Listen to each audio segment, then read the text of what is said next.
to Megan DeMore with Comic Book Resources. How are you today? I'm good. Thanks for having me, Megan. Oh, I'm so glad to be here. I am going to, like this film, I'm going to come out swinging with my first question because I have to know more about this nightmare sequence that we saw at the end of this film, because between Mara's question to Batman about love, the Joker's introduction, and his following joke, it was almost like there was like a love or a sexual tension between these characters. And I have to, would you say I'm reading into this too much, or is that like a fair interpretation? Listen, I think that the fun and interesting part of Joker is that he is also seductive, especially I think Jared's Joker. To get to have this scene in the movie, because that's the additional scene that we shot. We did like a pickup shot that we needed to get for another scene, and then we did this scene. And the why of it was always like, listen, Zach's like, this is probably my last shot at doing this, and I can't leave this universe without having a Joker Batman scene, and just the history of what those two meant to each other. And Zach had, I think, always wanted to do it, which is why we always had that Joker card that Batman had.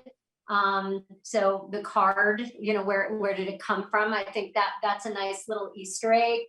But I think in his performance, there's just something, it's super chilling, I think, but it is also a seduction of sorts, and he's playing on all the things, that the insecurities, and it was really fun to be able to dive into that character, even for just a short moment. I think it goes a really long way, and it's really impactful. And even creating his look was a long process that we went back and forth, which was also further complicated by doing this in the COVID world, because we would send him like a truck of costumes and have him try on some things, and then Zach would zoom in, and it was a lot of zooming and photos and things like that. But so much thought went into creating the character.